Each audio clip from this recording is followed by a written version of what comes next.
Hey, it's Concrete. I have another in my series of tasting notes videos today. I'm going to go over graham crackers. So I had recently tested Flora's graham cracker, and part of the problem with testing flavors that have other counterparts is you're actually sort of obligated to compare and contrast. So I had mixed up samples of the other three graham crackers that I had. I had a TPA's graham cracker clear, Flavor West's graham cracker, Capella's graham cracker, and then obviously I added Flora's graham cracker to the mix. Um, I I like to say, if you don't think you can do flavor notes, sit down with multiples of a flavor that has the same name from different manufacturers. You sort of compare and contrast. Bingo, you've done some major flavor note work. Um, this is going to be a little bit more scripted than the last couple, so we'll see how many jump cuts I have to add when I forget things and look at my notes. But we'll go ahead and start here. Um, in sort of considering what a graham cracker flavor is, I came up with some basic criteria that I could kind of use to compare the different graham crackers. Uh, the first would be texture. You know how cooked it, how much of a snap does that graham cracker have? Basically, with a graham cracker, you want something that's kind of crispy. So might as well compare them on that. Next, we have sort of color, and I'm using that as a shorthand because using the term bakedness doesn't really work. But for most bakeries, there's a certain element of how cooked is that bakery. So with graham crackers, there's some differences in that. Next, I have spice. A lot of these have like a little bit of cinnamon in there. So it's just a way to sort of compare that. Then I have vanilla. Most of these also have at least a light vanilla note on here, so we'll compare those. There's richness, so is there anything sort of rich or buttery there? And then strength, is it markedly stronger or weaker than the other concentrates? And then finally, some of the like specific use cases where you'd be using this graham cracker over the other graham crackers. So without further ado, we'll start off on the first one. I have the Flavor Apprentice's Graham Cracker Clear. They do make a dark version of this. Do not buy the dark version of this. That is not a good thing. Um, so I have the clear here, and I'm testing it at 3%.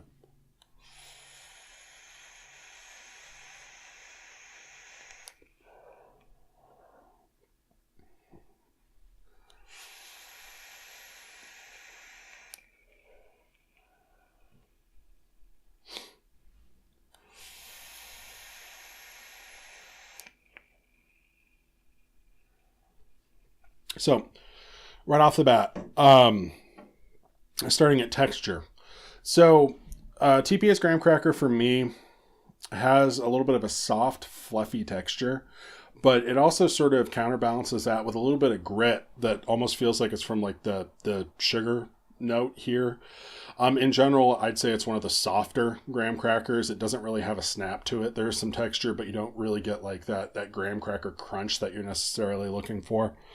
In terms of color, it's a little bit on the blonder side. It doesn't feel like it's been baked for very long. It isn't like a very dark graham cracker flavor. It feels very blonde, very like honey graham cracker, but maybe even like a step beneath that, where it doesn't have quite that level of sort of caramelization on the sugars. For spice, I do pick up just a little bit of spice out of this. Um, I sort of hesitate to call it cinnamon. I think maybe there's a little bit of cinnamon here, but it's a really, really mild sort of bakery cinnamon. I think it's a combination of that sort of gritty texture from the sugar and just that little bit of spice now that kind of gives the impression of cinnamon. In terms of vanilla, I do get a decent amount of vanilla with this one. It isn't really overwhelming, and it definitely feels more like a bakery vanilla instead of just like oh, hey, look, there's a random vanilla note there. And it feels pretty well integrated overall. In terms of richness, this is where the TPA graham cracker really sets itself apart for me. It has a buttery note, like a very distinct buttery note, and it's not like butyric or cheesy, but there is just like a certain like richness and butteriness to this. In terms of strength, I'd say it's pretty comparable with the other graham crackers on the list, which, spoiler alert, I'm going to say, you're looking at maybe about a 4% solo, or primary note, 2% as an accent. So if you wanted to know where I'd use this over other graham crackers, I think that that buttery note for this is what kind of makes this special for me. It's very well integrated with the graham cracker flavor. I would use it as the base for like a graham cracker crust, for like a cheesecake or something. More than that, just because those have a lot of butter in it, and this has some of that same richness. What you sort of lack in sort of the crunch and the cook on the graham cracker, you can get that back with something with a little bit of acetylpyrazine. Whether that's like Capella's Cereal 27 or like Flavor Art Cookie or something, just a tiny touch to kind of cook it a little bit more. But that butteriness is really going to lend itself to a graham cracker crust. So moving on, I've got Flavor West's graham cracker.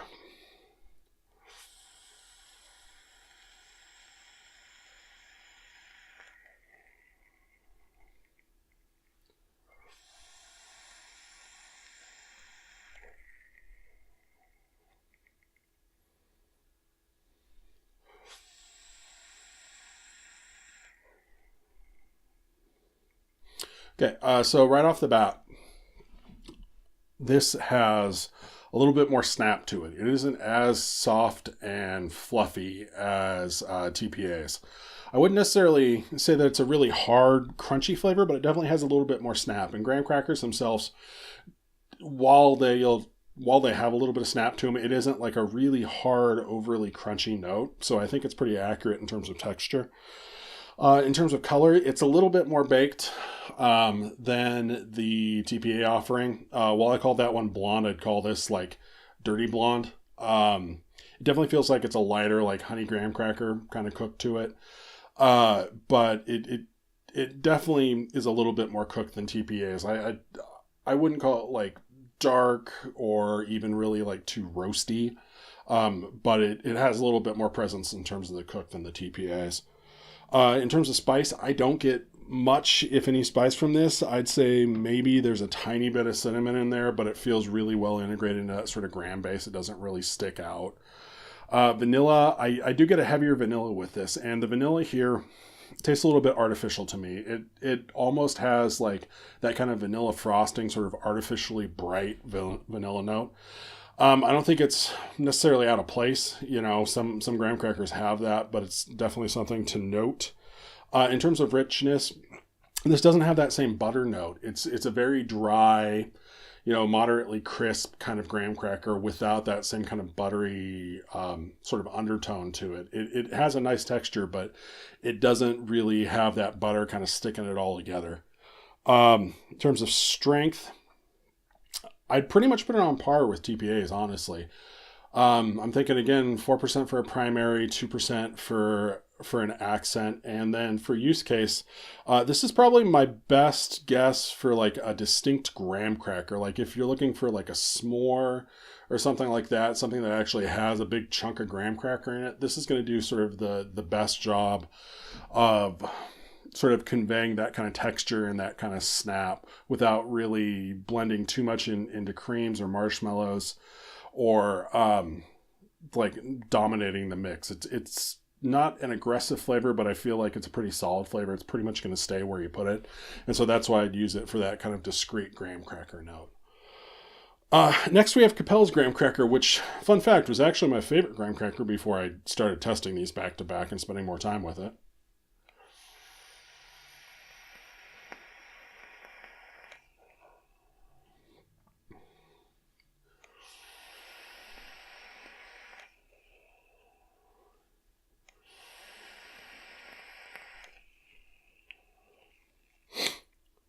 So, right off the bat, texture.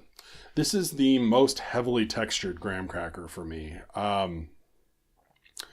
It actually has a little bit of a snap, and maybe even a little bit too much of a snap. It definitely feels sort of grainy and solid.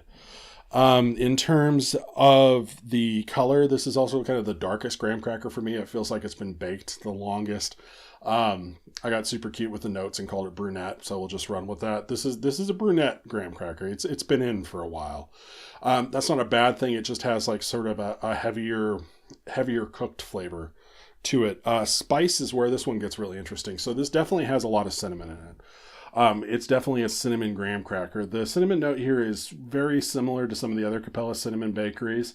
Something like cinnamon Danish swirl, I feel, is using pretty much the same cinnamon note. I don't really like it. It's cinnamon Danish swirl, but for whatever reason, I don't mind it here. I feel like the base works a little bit better with it, but it's definitely going to come through in a mix, and it's definitely the heaviest out of this batch. There is also some vanilla in here, and the vanilla here, again, it's probably a little bit heavier than the TPA for me, but not as heavy as the Flavor West. It feels, again, like a bakery vanilla. It does sort of get a little bit plasticky as you start to push the percentages. I'm up at 3% here, and I feel like the vanilla is making it taste just a little bit artificial. Not that it's a bad thing. Graham crackers generally taste fairly artificial, but it's something to watch for. In terms of richness, while this has that darker sort of snap to it, I don't get really anything rich. It's a very dry kind of graham cracker. It doesn't have anything buttery or creamy or rich really underlying the entire thing. You just get that graham cracker sort of dark snap. And that's pretty much it. In terms of strength, hell has frozen over. I find the Capella flavor to be one of the stronger ones. I'm not even necessarily sure it's because the flavor itself is stronger. I think it's a more aggressive profile with that cinnamon. So for like a primary note, I'd probably go down to more like 3% with this one, assuming that you really want your cinnamon in there. And then for an accent, this actually shows up pretty well down low as an accent just because of that cinnamon. In terms of use cases, obviously if you want a cinnamon graham cracker, just knock yourself out with this one. This one definitely is one to use if you're after cinnamon. I also like to use this one as an accent just because it's a little bit punchier of a flavor. So in a lot of like creams and custards, especially like old school vape shop juices, they ended up layering Capella's graham cracker behind like vanilla custard and stuff like that to add some richness and some body. If you want to pull that trick, this is definitely the one to use. It's definitely going to be the one that you can use in a lower percentage, like 1%, behind vanilla custard, behind vanilla whipped cream, behind any of those heavier sort of cream notes to kind of bring some extra texture and some pop. Generally, that cinnamon isn't strong enough that it's going to completely dominate anything, but it's still going to add a little bit to the profile. Like I said, I liked this one quite a bit. I still like this one quite a bit, but in terms of actually tasting like a graham cracker, it's a little overdone. It's a little artificial. It works better as an accent than a primary note. So, finally, we have the new kid on the block, the Flora. Will be available in October. I've tested this one recently, but hey, why not? Let's go.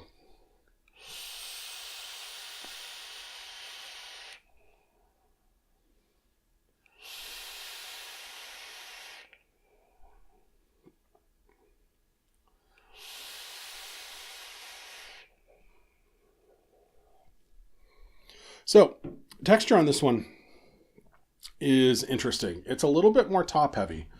I feel like it has like a heavier graham cracker top note, and instead of the body there's some volume to the body, but it feels a little bit powdery instead of snappy. Really, if that makes any sense. It's like a finer grain that doesn't have quite that same level of like AP snap to it. And that's kind of a running theme with some of the Flora bakeries, is they don't really come built in with a lot of AP, and that seems to be sort of getting borne out by these testing them side to side. Color, again, it's on the blonde side. I would maybe rank it somewhere around TPA in terms of like not having a lot of cook on it. It's definitely like a very lightly cooked like honey graham flavor. In terms of the spice note, I maybe pick up a tiny bit of cinnamon, but it's really just kind of adding to the sort of graham flour feel of this. In terms of vanilla, I think it has some vanilla in there. But for me, at least, it feels like a true bakery vanilla. It doesn't have that like kind of frosting thing that Flavor West has going on. Richness, I'm not getting any out of this. It feels a lot like a graham flour, at least when you're vaping it solo. You get a lot of top notes. You don't get a lot of texture. You don't get a lot of richness from it, but it definitely does convey that sort of graham taste pretty well with those top notes. Strength, I'd put it right in line with the Flavor West and the TPA. I think you're looking at 2% as an accent, 4% as a primary note, knowing that you're not really going to get the same kind of body out of it. So while it's sort of comparable in strength to the other options, it's also probably going to be a little bit more expensive, so that's something to watch out for. In terms of use case, I think you're going to want it where you just want that graham cracker top note, where you already have sort of a full mix and you want to just add a little bit of graham cracker on top of it. I think it's also going to work a little bit better as an accent than like a primary graham cracker. Using in tobacco would be sort of a good example. Graham gets used with tobacco quite a bit, and this is definitely the graham cracker that I reach for if I wanted a graham accent and a tobacco. I could also see using it if you want a graham cracker in like a creamier mix, where you have a lot going on with like either like a marshmallow or a cream or something in the base, and you don't necessarily want like that full graham cracker texture, you just want a little bit of the top note. I'd go ahead and use it there. So in order just to make this as reductive as possible, I've prepared what I feel like is an acceptable-ish cheat sheet. So TPA, I'd say the defining characteristic is that it's kind of buttery. It's like a softer, buttery graham cracker. It's going to be the best used for like graham crusts and stuff like that. Flavor West is like a nice solid graham cracker with a decent snap to it. I'd use it for like a discrete graham component. Capella's, if you want cinnamon, use Capella's. The bakery cinnamon there is actually pretty nice. It's a little bit more aggressive. This one's going to be a little bit better suited as an accent. And again, if you want to make something that tastes like, mother's milk did in 2013, this is going to be the graham cracker that you want behind your custards. And then for the Flora, you're looking mostly for those graham cracker top notes. Mix it with tobacco, mix it for sort of graham accents. I will say I'm disappointed. This has done nothing to curb my absolutely rapacious sexual desires. But beyond that, I actually enjoyed this test quite a bit. So it's always good to sort of sit back down with some of your flavors and sort of go back and compare them side by side and see how they all shake out. But I hope this was helpful. Thank you for watching. I'll catch you later.